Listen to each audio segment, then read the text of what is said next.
एक बार एक प्रभु के दास थे जिनका बड़ा इच्छा था एक कॉन्फ्रेंस में उनकी क्वायर गा सके करके। उस कॉन्फ्रेंस का नाम रुफारो कॉन्फ्रेंस था।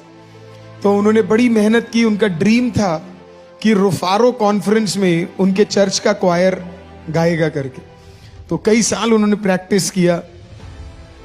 और क्वायर अलग होती है, वर्शिप टीम अलग होती है ना। तो बड़ा उसके अंदर बड़ी बारीकियां देखी जाती है ना। लेकिन तो बड़ा उन्होंने प्रेयर किया कि एक बार उनके क्वायर को रुफारो कॉन्फ्रेंस में मिले करके।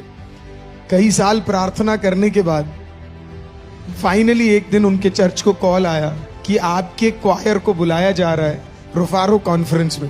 बस प्रभु के दास बड़े एक्साइटेड हो गए। उन्होंने अपनी टीम को बोला प्रार्थना, उनकी टीम बड़ी खुश हो गई। सब बड़े एक्साइटेड हो गए कि फाइनली अब इस कॉन्फ्रेंस में परमेश्वर का वचन बांटने के लिए, परमेश्वर के लिए गीत गाने के लिए उन्हें मौका मिला है। कुछ दिन बाद अचानक वो बीमार पड़ते और परमेश्वर उनसे कहता है तेरे पास 3 दिन बचे हैं मरने के लिए। कॉन्फ्रेंस के 3 दिन पहले परमेश्वर उनसे कहता है you are going to die.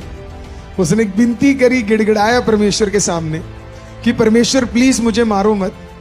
मारना है ये 3 दिन बाद मारो, क्योंकि मेरे लाइफ का ड्रीम था कि मेरा चर्च इस कॉन्फ्रेंस में क्या करेगा। ये मेरे बच्चे, मेरे चर्च के लोग इस कॉन्फ्रेंस में क्वायर लीड करेंगे, मुझे वो देखना है करके। परमेश्वर ने बोला टेंशन मत ले, मैं उस दिन का मैं तुझे झलक दिखा दूंगा। परमेश्वर ने बोला तू तैयार? उसने बोला हाँ ठीक है।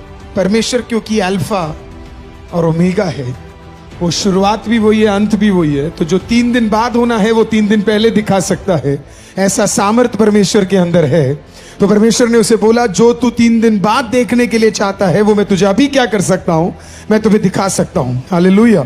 उसने उस विजन में, वो परमेश्वर के साथ, उसने क्या देखा कि उसकी पूरी क्वायर की टीम खड़ी है रुफारो कॉन्फ्रेंस में और भयंकर तरीके से ये लोग गा रहे करके। भयंकर, इतना आनंदित हुआ, देखा उसके आंखों से आंसू आ रहे, उस टीम को देखते ही इतना खुश हो गया। फिर उसको लगा शायद परमेश्वर के हियरिंग सिस्टम में कुछ दिक्कत है।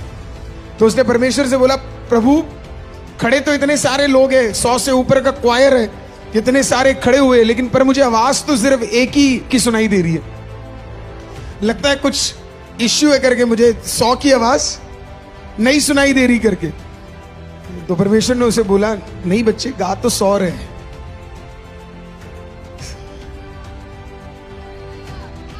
गा तो 100 रहे हैं, पर आत्मा और सच्चाई में एक ही गा रहा है।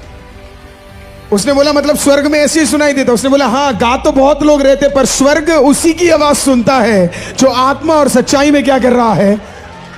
हेवन सारे वर्शिप को नहीं सुनता है, सारी आराधना स्वर्ग में नहीं सुनी जाती है। इसी के लिए परमेश्वर ने कहा जो मेरे पास आते वो आत्मा और सच्चाई में क्या करेंगे, आराधना करेंगे, और उनकी प्रार्थनाओं को मैं क्या करूंगा, उनकी आराधना को मैं क्या करूंगा, सुनूंगा। तो हो सकता है आज आप क्वायर में ना हो, हालेलुया, हो सकता है आप आगे ना हो, लेकिन आप पीछे होकर भी अगर आत्मा और सच्चाई में गाओगे तो परमेश्वर क्या करेगा, शायद इनकी ना सुनकर आपकी सुनना शुरू कर देगा। Hallelujah, God is powerful. Hallelujah, क्योंकि परमेश्वर उसकी सुनना चाहता है जो तहे दिल के अंदर से आराधना करना चाहता है।